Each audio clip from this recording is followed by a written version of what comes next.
Impossible. I can't believe I'm going to be the mother of a handicapped person. On a holiday morning, I was enjoying a leisurely breakfast with my husband. Suddenly my sister brought her daughter, and for some reason she was unfaithful and extremely furious. No, I don't understand. What all of a sudden in the morning? Sis, raising a handicapped person takes a lot of patience. I'm at my wit's end. The sister's daughter stood quietly, crying at her mother's outburst. I will give this one to you who can't have children. Aren't you and a handicapped person who can't have children a perfect match? Don't say that. I immediately refuted her, but my sister left as if to run away. My niece was 7 years old, I believe. She probably couldn't even comprehend what was going on right now. Are you okay? Yay! Now I'm free. What? Susanna Burton, pseudonym, 30-something story. My name is Susanna Burton and I am in my 30s. I have been married for 5 years to my husband, Aaron, whom I met at work, but we have yet to have children. We both love children, and ever since we were dating, we always talked about how we wanted to have children when we got married someday. But reality is cruel. We were not able to have children as we had hoped. After talking with Aaron, we decided that we just couldn't give up on having children of our own and decided to start fertility treatments. We hoped to have just one child, no matter how much it would cost. So we went to the clinic together.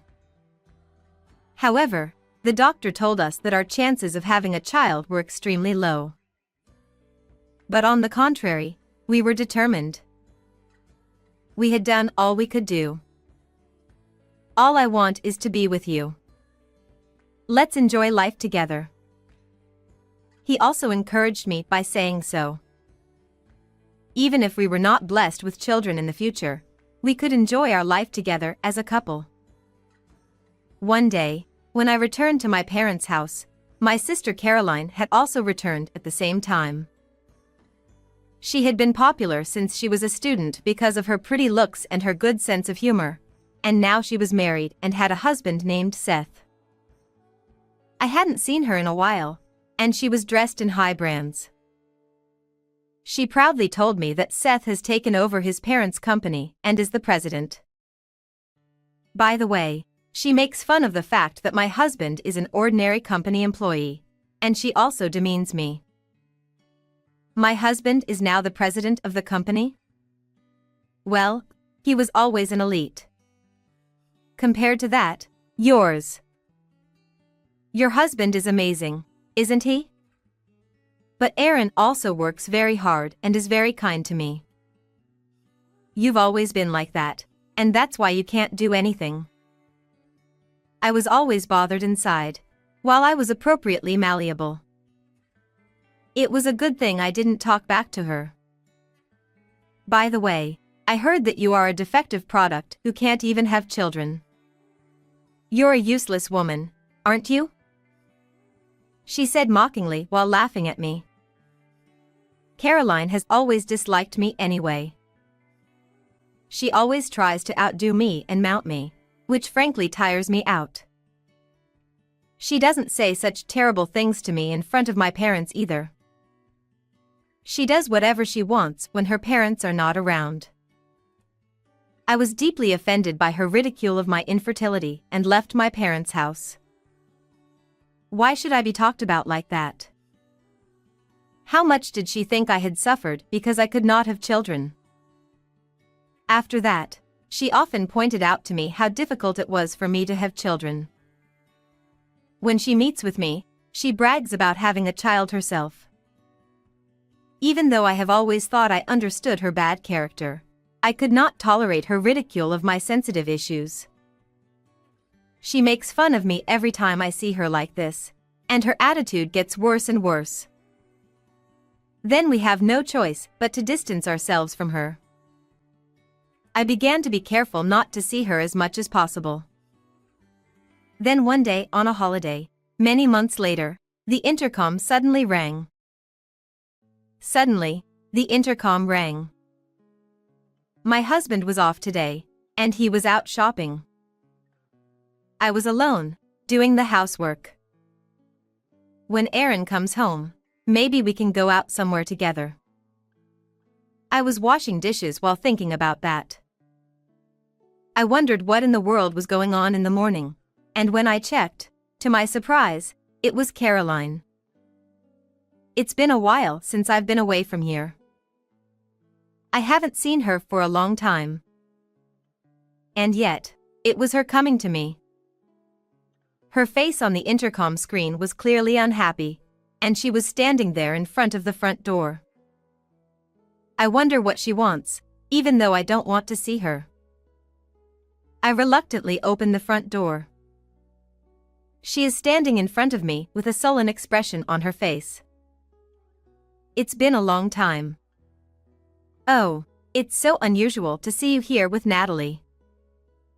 We don't want this handicapped person in our house. Her high-pitched voice rings out. I wonder what she is going to say as soon as she arrives, forcing Natalie, who is standing beside her, toward me. Natalie is her daughter. She is 7 years old, I think. Natalie almost fell over when she was suddenly pushed toward me. What do you mean? You just barged in all of a sudden? I stare at Caroline, who is confused and pushes the child away. She takes one look at Natalie, who is sobbing in my arms, and sighs. She is so annoying. A handicapped person who can't even speak properly doesn't deserve to be in our house.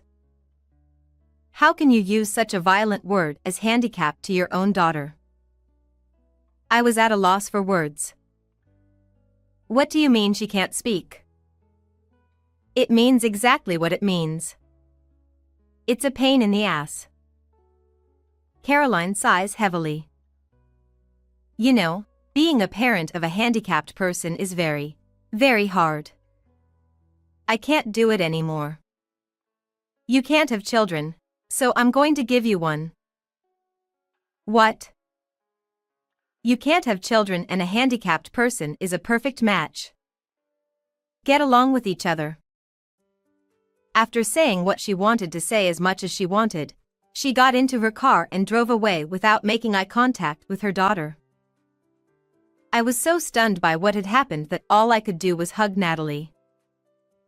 I came to my senses and looked around. I heard my sister's shrill voice echoing throughout the morning. The neighbors might come to see what was going on. I hurriedly took Natalie by the hand and led her into the house. I lock the front door and turn around. Just as I am about to comfort Natalie. Yay! Now I'm free. Natalie, having entered the house and convinced that her mother has returned, exclaims with joy. I had no idea what was going on and decided to listen to her story in the living room. It seems that Natalie has been educated very strictly to be an ideal child. She went to different classes every day and sometimes had more than one class in a day. No matter how hard she tried, she never received praise or recognition. If she failed to do as well as she wanted, she was beaten and yelled at. When she asked for help, her father was always at work, and her paternal grandparents did not pay attention to their female grandchild. Then a younger brother was born, and Natalie lost all positive attention to him. She no longer felt any affection for him, and was treated as if he was an obstacle. She was so afraid of being scolded that she finally stopped speaking in front of her mother, who mistakenly thought she had lost her ability to speak and brought her to me in a rage. When I made mistakes, they would scold me and yell at me. They wouldn't even let me eat. Natalie tells her story with a downcast look on her face. Upon closer inspection, she is emaciated and has scars on her arms and legs. It is too dangerous to send her back to her sister's house now that I have heard such a story. I let her eat her dinner for the time being. Natalie is engrossed in eating her meal. Perhaps this is the first satisfying meal she has had in a long time. How could she not give her growing child enough to eat? I think to myself as I watch her. I am the only one she can rely on right now.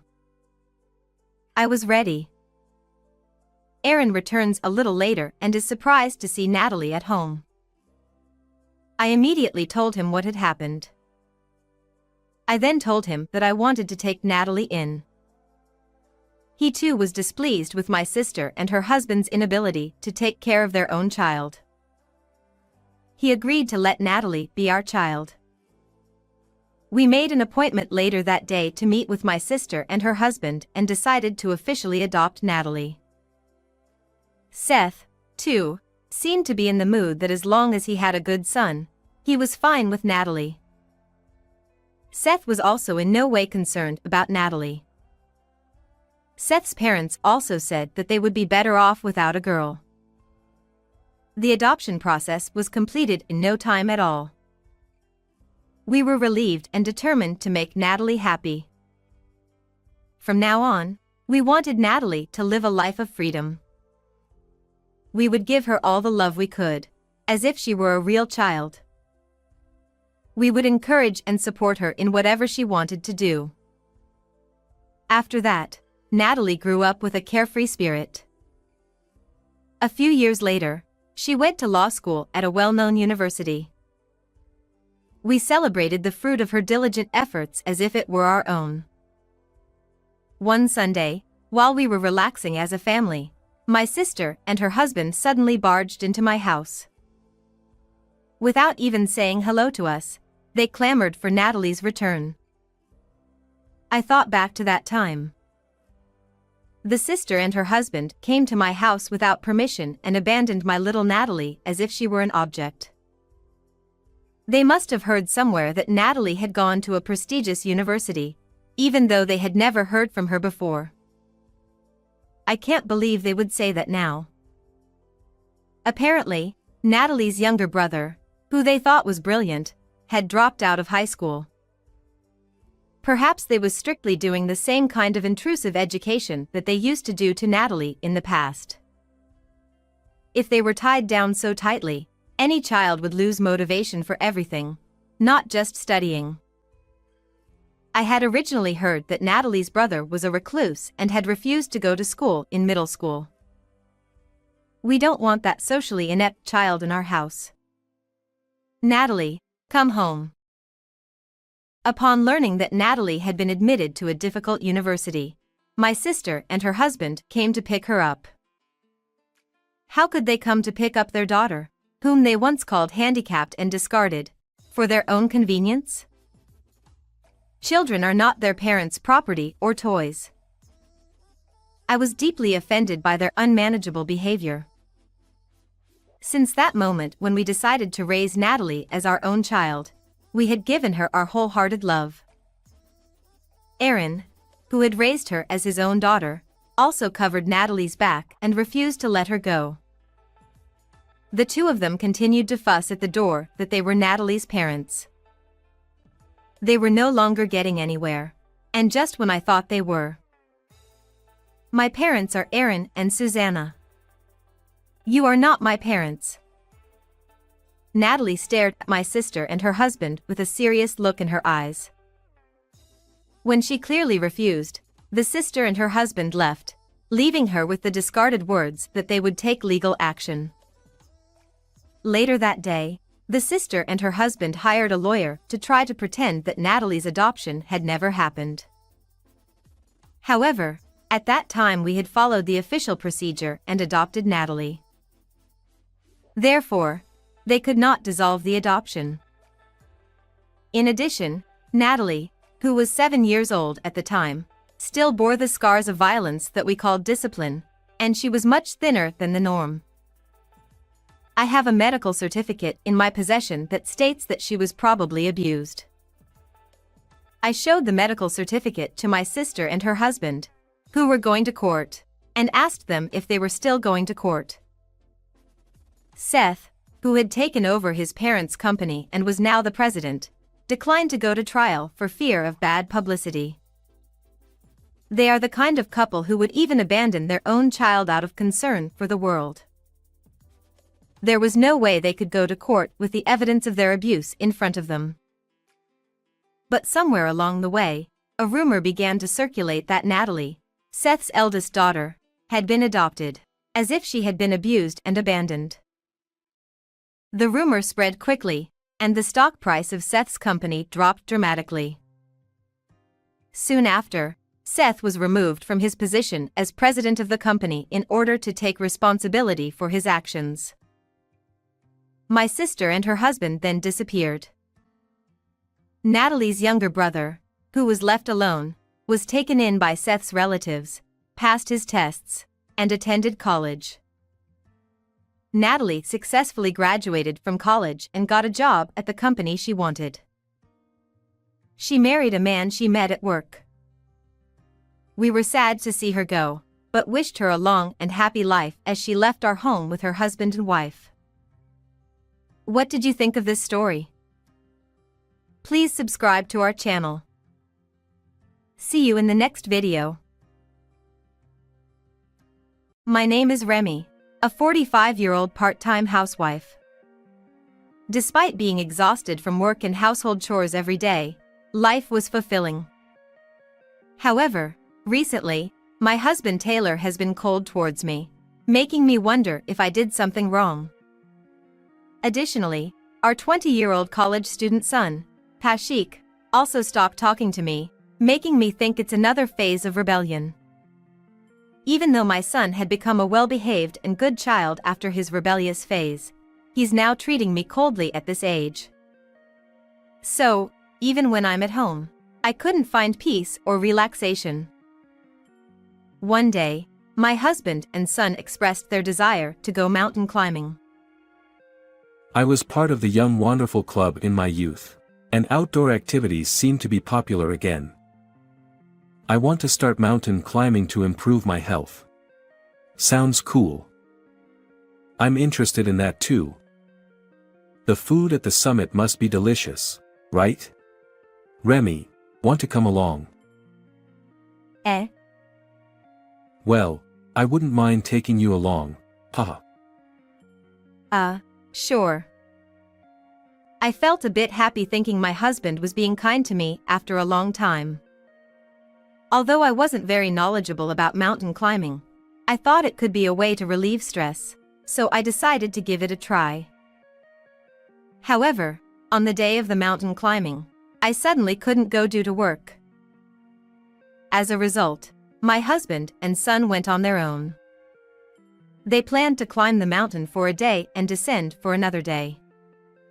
However, even after 3 or 4 days, they didn't return. Then, I received a call on my smartphone from my in-laws. My mother-in-law, furious, shouted at me.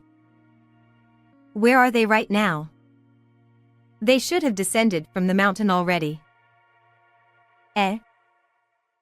Because of you, our son and grandchild became missing. What have you done? You invited them for mountain climbing, didn't you? The one who invited them was my husband. I considered going, but, in fact, I couldn't due to work. What? So, I didn't go. I'm at home right now. What does that mean? Why are you at home now? Well, suddenly I got called for work, and I couldn't go. So, I asked them to go without me. I finished work and just came back now. Huh? But they said they would stop by here once they descended from the mountain. I prepared a lot of food waiting for them. Don't complicate things. I thought something had happened. Oh, but maybe they're not on the mountain. Maybe they're somewhere else. Huh? What do you mean by that? Maybe overseas.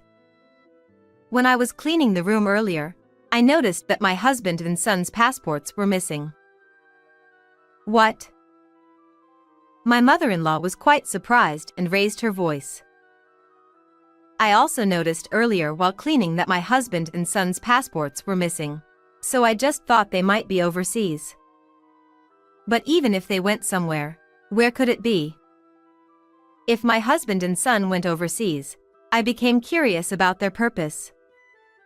It would be fine if it were just a trip, but why did they mention mountain climbing? It might be some kind of camouflage, and if that's the case, there must be some suspicious reason. I wondered if they were planning something dangerous and were going to escape. However, I couldn't believe that my husband and son would do such a thing. A week passed, and still, my husband and son didn't return. It's summer vacation for my son at university, but my husband should have work. I wondered how they could be away from home for such a long time. Of course, I filed a missing persons report with the police, but they couldn't be found. Maybe they'd become missing for real. But where could they be? If I had gone with them, this wouldn't have happened, would it? What should I do? Despite being treated coldly, my concern for my dear husband and son didn't change, and I couldn't stop worrying. Even while working, I found my mind constantly occupied with thoughts of my husband and son, making it difficult to focus. As a surgeon, if I lose concentration, it could lead to medical mistakes. Every time before surgery, I had to gather my strength, holding back the urge to cry. On that day, I couldn't go because there was an emergency surgery. If that surgery hadn't come up, maybe this wouldn't have happened. Because I'm a surgeon, I couldn't help but think my husband and son might be in a dangerous situation. It felt like my chest was about to burst. One day, I heard a strange story from a friend.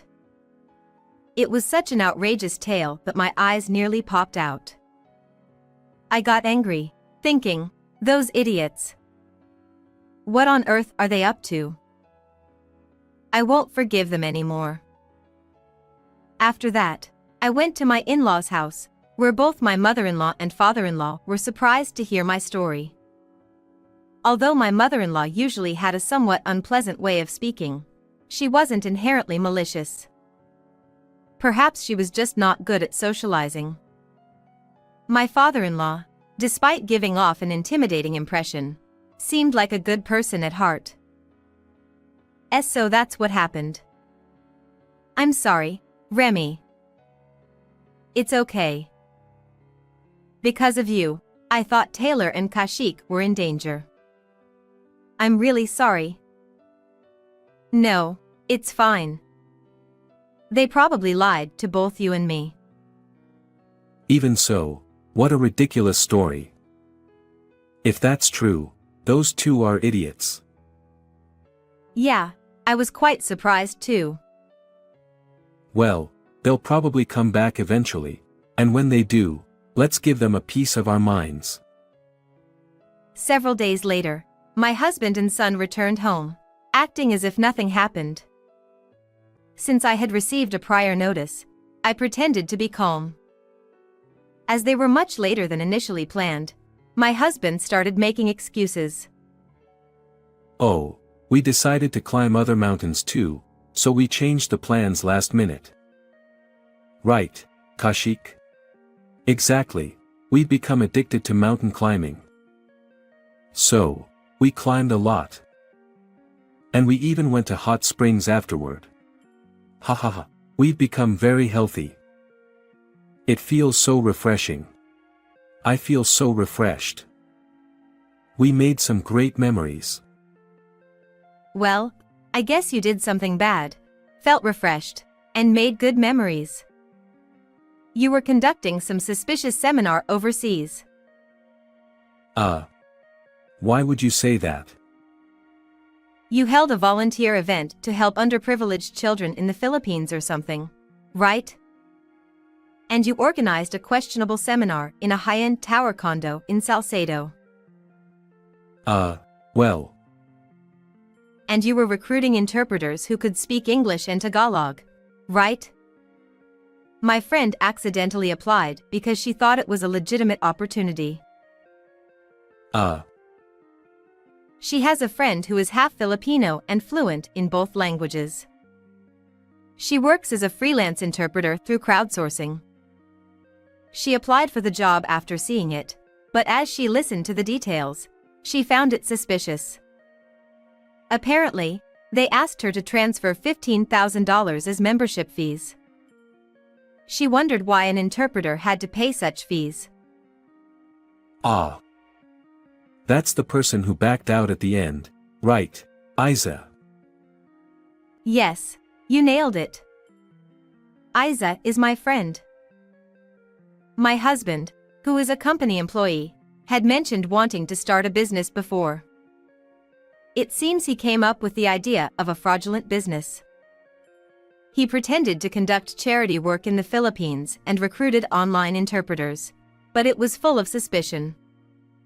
My friend Isa, being half Filipino and fluent in both English and Tagalog, applied for the job thinking she could contribute to her mother's home country. However, when they asked her for a substantial membership fee up front, she felt uneasy and reached out to her Filipino friend, Andy. Isa had lived in the Philippines until elementary school, so she had many friends there. Andy, who could speak some languages, helped her investigate the strange seminar my husband and son were organizing. It was hearsay, but the general idea was as follows. Thank you all for sympathizing with our cause. If you want to donate more, please register on my account and transfer the funds to the account afterward. We accept donations starting from $500. Thanks to your support, we can help the underprivileged children. Andy, thanks for volunteering. You can leave now. See you, Andy. Be sure to join us in our business again. So, Andy, who heard the suspicious story from my husband and son, informed Isa, who then tipped me off about it. The victims were apparently mostly Americans who, wanting to do something for underprivileged children, paid $1,500 in advance. Moreover, there were about 50 of them, totaling a whopping $75,000. There was a possibility they might send more money after returning home, increasing the amount of damages. That foolish son of mine. I won't forgive him. Because of you saying that you were invited by Remy for mountain climbing, I believed it. I ended up hurling abuses at Remy since you didn't come back. Mom. Kashik. Despite being a university student, what on earth are you doing? There's something wrong with your head. Grandpa. Why are you here? I knew you'd come back, so I was hiding, waiting for you. I had contacted my in-laws as soon as my husband called me, and I had them come to the house. I felt sorry for them, but I wanted to surprise my husband and son, so I had them hide in the closet. The husband and son began to panic, offering embarrassing excuses. But we held the seminar overseas. Therefore, US laws don't apply. Yeah. We didn't commit any crimes in America. So, we shouldn't be held accountable. Well, didn't you extort money from Americans in the US with prepayments, and later, while abroad, ask them to pay more upon returning? Wouldn't US laws apply in that case? Even if you committed a crime over there, you might be held responsible individually. Well, I'm not an expert, but either way, what you did was wrong. Why are you guys trying to justify it? But we had no choice. I ran out of money. What?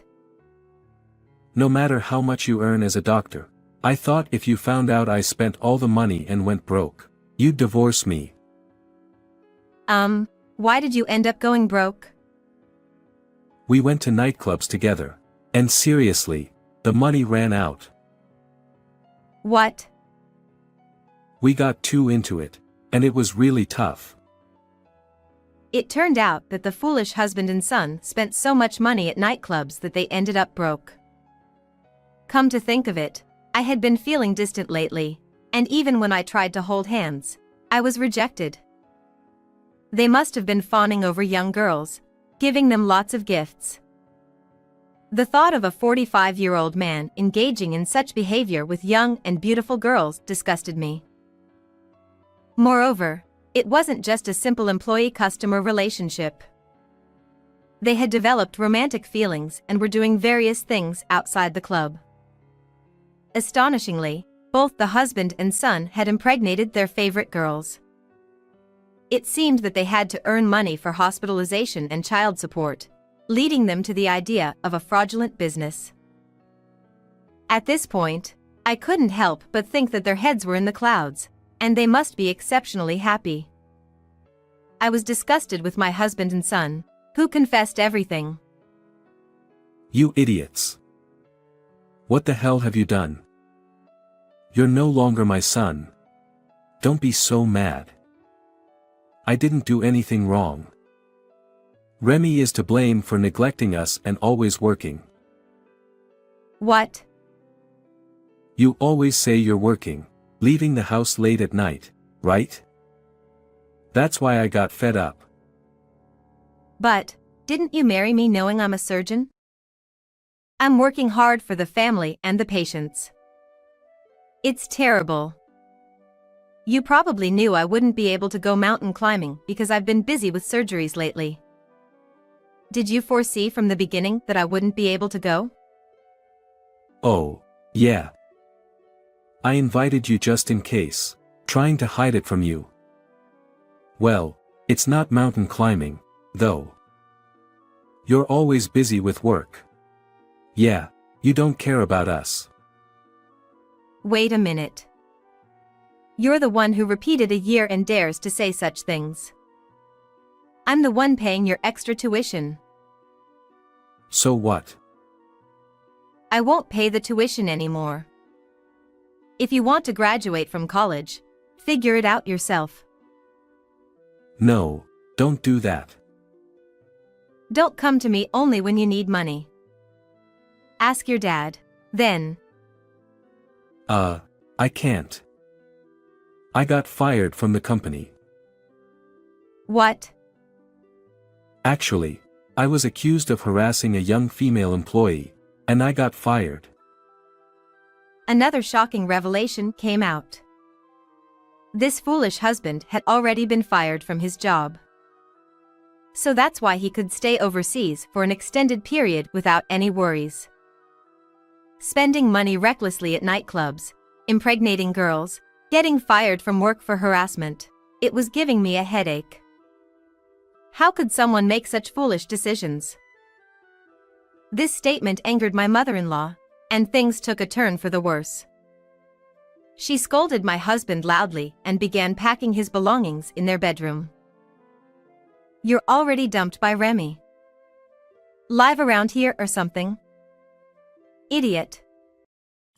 Wait, Mom, what are you doing? I'm organizing your stuff. Can't you see? Look, is this fine?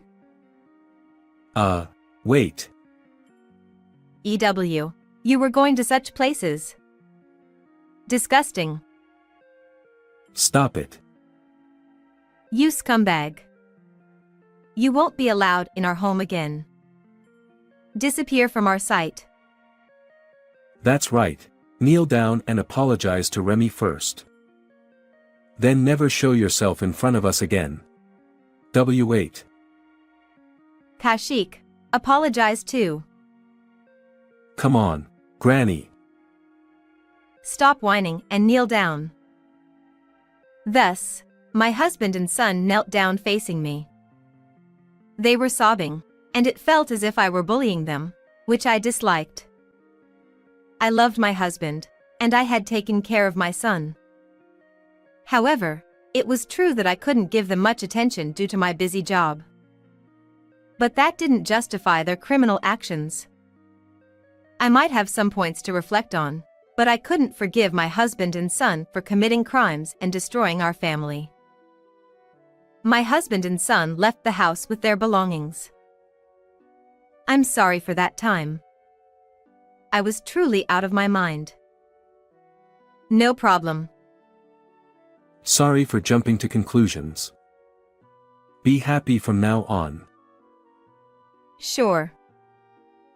Well, we'll be going. And so, my in-laws left. I was left alone in the house, wondering what to do next. First, I had to get a divorce from my husband. I didn't think I could rebuild anything with such a husband. After the divorce, I decided to relinquish my role as a parent and let go of my son. If my efforts and love didn't get through to him, then he wasn't worth worrying about. He was already an adult, and at this point, anything I did wouldn't change anything. After the divorce, my ex-husband paid me alimony for his infidelity. Being broke, having impregnated girls, and having lost his job, he borrowed money and gave it to me. My son dropped out of college and became a part-timer. Since he had always hated studying and even repeated a year, I thought it was fine for him not to go. Then, my ex-husband and son were sued for fraud due to their deceptive actions, facing serious charges. I felt a bit sorry for them, considering the substantial amount of the damages, around $100,000. The victims were probably furious, and while it might be wrong to be deceived, the ones taking advantage of goodwill were worse. I was relieved that my friend Isa wasn't fooled. I decided to forget about my ex-husband and son, focusing on being a surgeon. This story may have been quite dramatic, but life goes on. How was this story for you? Don't forget to subscribe to the channel. Thank you. Well then, let's meet again in the next video.